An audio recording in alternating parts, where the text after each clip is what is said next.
사무엘상 14장 말씀 같이 나누겠습니다. 사무엘상 14장 16절에서 23절까지의 말씀 한 절씩 읽겠습니다. 베냐민 지역의 기브아에서 망을 보는 사울의 파수꾼들이 건너다 보니 수많은 블레셋 군인들이 아우성을 치며 이리저리 몰려다니고 있었다.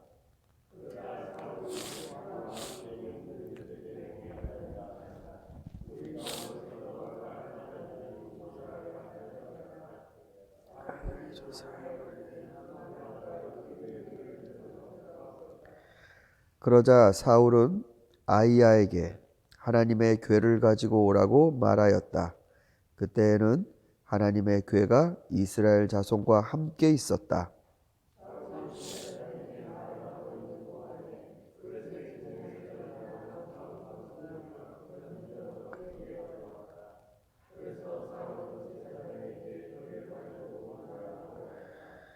사울과 그를 따르는 온 백성이 함께 함성을 지르며 싸움터로 달려가 보니 블레셋 군인들이 칼을 뽑아 들고 저희끼리 서로 정신없이 쳐 죽이고 있었다.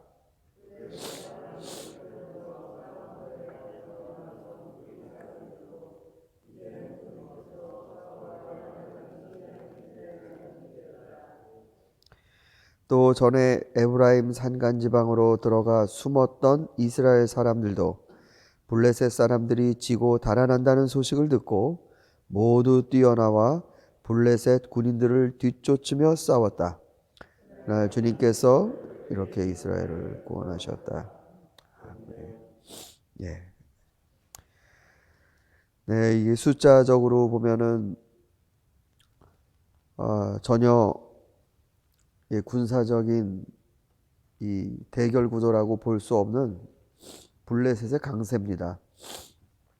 이스라엘과 전쟁을 치르러 블레셋이 나왔을 때에 오히려 이스라엘 백성들 안에는 엄청나게 큰 공포가 돌았습니다. 그래갖고 우리가 읽었던 것처럼 뭐 바위 틈에 숨었다고 그러고 그냥 전쟁의 사기가 확 떨어졌죠. 그러던 차에 사울은 해서는 안 되는 망령된 짓을 하였다. 사무엘이 이렇게 비난했는데 그만 사무엘을 못 기다리고 자기가 제사를 드리게 되었습니다. 하나님은 크게 실망하셨고 백성들은 공포에 질렸고 적군은 너무 강합니다. 아마 이때 블레셋이 이스라엘을 어떻게 보면 끝장낼 수도 있지 않았을까. 블레셋도 작전을 짭니다. 세 진영으로 나누어서 이스라엘을 포위하여 이렇게 조여 들어오는 계획을 짭니다. 근데 그때 요나단과 요나단의 무기를 든 병사가 우리가 어떻게 이 할례 받지도 않은 이방인에게 이렇게 겁에 질릴 수 있느냐. 우리가 먼저 가서 치자. 두 사람이에요. 두 사람. 그 두 사람이 그것도 맨 앞에 있는 그 전초부대, 맨 앞에 나와 있는 그걸 공격했습니다. 아마 요나단과 무기 든 병사는 그날 살아 돌아갈 생각을 하지 말자라는 맹세를 했을지도 모릅니다. 여기서 죽더라도 이 이방인들을 몰아내고 싸우다 죽자. 그런데 하나님이 역사하셨습니다. 요나단과 이 병사에게 이 신적 능력을 주셔서 정말 이게 뭐 20명을 죽였다고 하는데요. 뭐 그것도 엄청난 능력입니다만 하나님이 그날 밤 역사하신 방식은 아주 독특합니다. 바로 공포입니다. 공포, 두려움. 이게 떨림이라고도 번역되는 단어입니다. 떨림.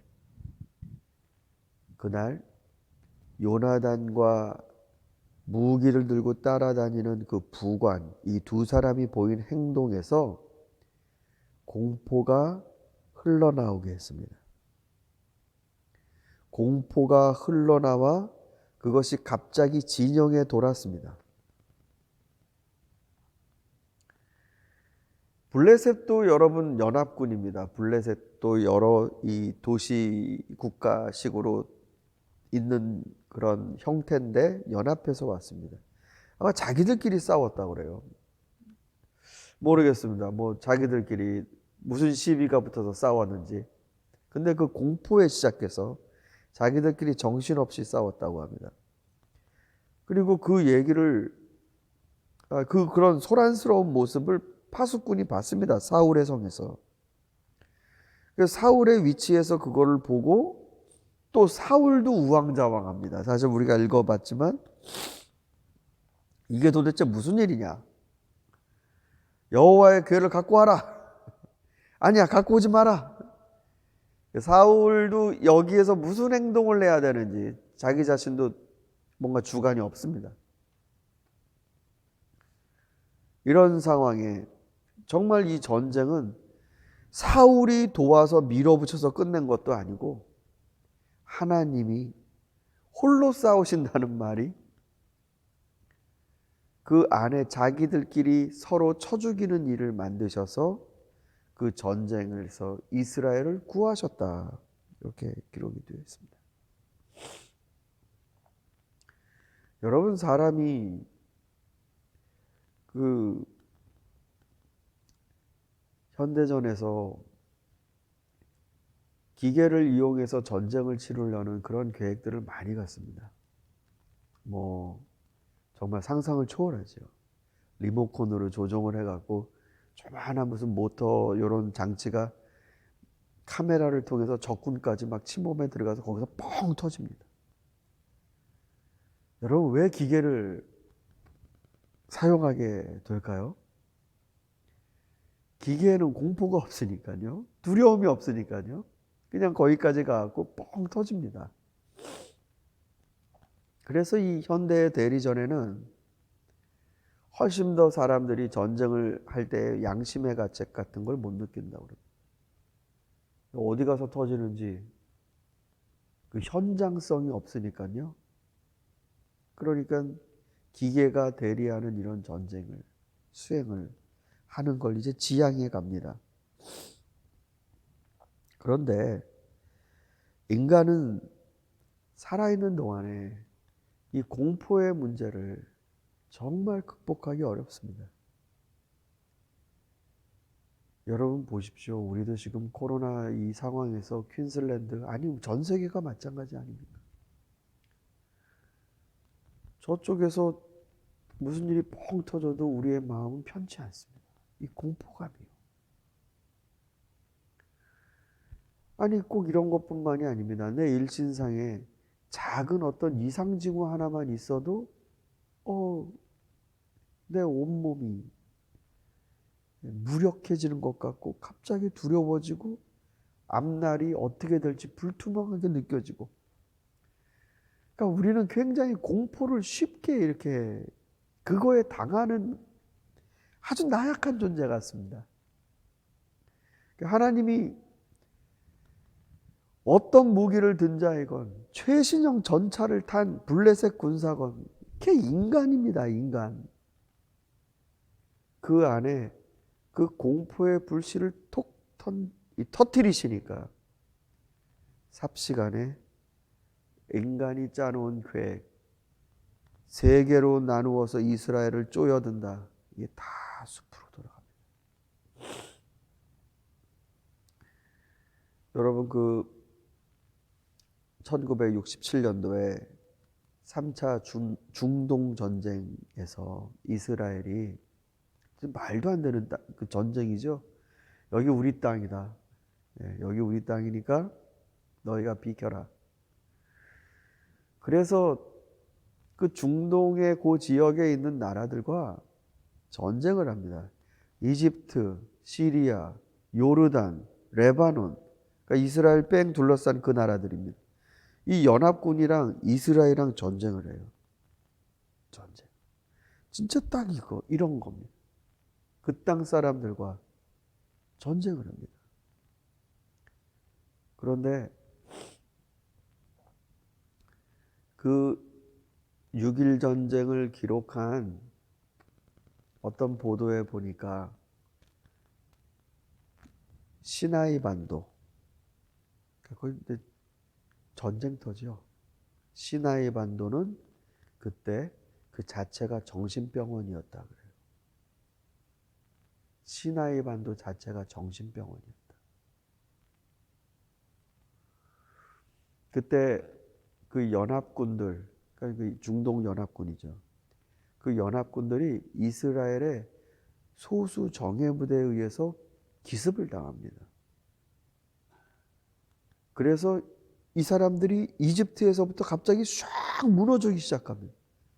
이집트 공군이 무너지고 갑자기 슉 꺼지게 됩니다. 6일 만에 끝났습니다. 이스라엘 전사자 1000명 미만, 연합군 전사자 2만 명. 이것만 봐도 20대 1이죠. 이 공포, 이 두려움은 정말로 이 오늘 현대에도 이것이 그대로 살아 있습니다.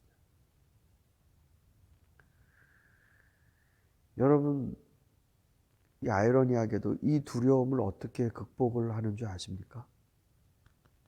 그러니까 인간이 이렇게 작은 공포의 불씨 하나만 해도 삽시간에 번져나가는 이 두려움을 성경은 어떻게 이겨내라라고 말씀을 하시는가? 굉장히 역설적인데요. 하나님을 두려워하는 것으로 이 두려움을 이깁니다. 하나님을 무서워할 줄 아는 그 마음으로 우리 인생에서 찾아오는 두려움을 이깁니다. 아브라함이 하나님이 네 자식을 바쳐라, 이 말씀을 들었을 때에 이걸 순종을 하고 정말 모리아산까지 끌고 올라가서 그 자식을 쳐서 죽이려고 그래요. 그때 하나님이 멈춰라, 됐다 라고 하시면서 하시는 말씀이 있어요. 이제야 내가 너가 나를 무서워하는 줄을 알았다 그러세요.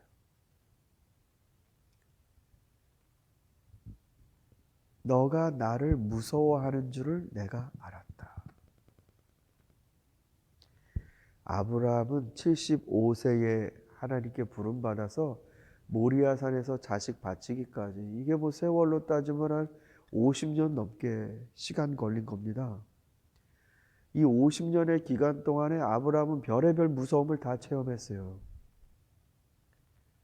재산이 있지만 재산 믿을 거 없어요.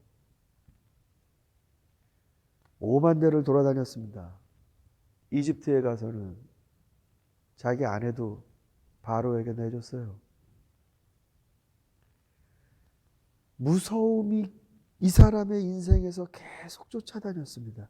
근데 마지막으로 아브라함이 도달한 신앙의 경지는 먹을 거 없어서 무섭고, 낯선 데 가서 산이라고 무섭고, 가족 안에 분란이 일어나서 무섭고, 이런 무서움이 이제는 아니고 이제 하나님을 무서워할 줄 알게 됐습니다. 하나님을 두려워할 줄 알게 됐을 때에 하나님은 이제 됐다라고 하신 겁니다. 이제 됐다. 보십시오, 여러분. 지금 사울이 적군들은 몰려오고 군사들의 사기는 떨어지고 사무엘은 오지 않고, 그러니 자기가 제사를 드렸습니다. 병사들이 무섭고 적군이 무섭고 상황이 무섭고 바로 여기에서 하나님을 무서워할 줄 아는 마음이 나와야 되는 겁니다.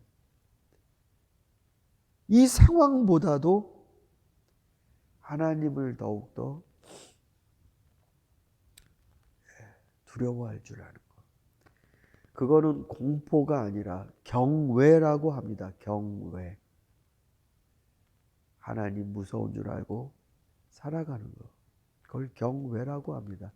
그래서 하나님 말씀을 떨리는 마음으로 순종할 수밖에 없습니다. 하나님이 그런 분이시니까요.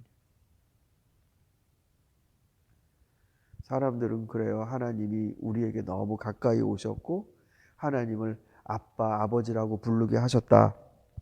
우리는 그리스도의 은혜를 통해 하나님을 이렇게 가까이 친근하게 대할 수 있다. 좋습니다. 그런데 그런 하나님께 여러분 순종이 잘 되겠습니까? 그렇게 친한데 하나도 안 무서운 하나님. 보세요. 예수님께서 그 하나님의 말씀을 토시 하나 항변하지 않으시고 그거를 그대로 순종하시는 거예요. 그게 하나님을 경외하는 겁니다. 우리 안에 이 세상에 찾아오는 많은 두려움들, 그거는 정말 하나님 한 분을 내 안에 경외함으로 두려움이 없는 인생이 아니라 정말 뭐를 무서워해야 하는지 그거를 내 마음에 담을 때 하나님이 우리를 향해서도 이제 됐다. 너가 나를 두려워하는 줄을 이제 알았다. 저와 여러분 안에 뭐가 정말 무서운 거고 뭐가 정말 별것도 아닌지 오늘 이 말씀을 통해서 하나님 경외하고 이 세상의 두려움에 도망치지 않는 그런 신자로 살아갈 수 있기를 소망합니다. 기도하겠습니다.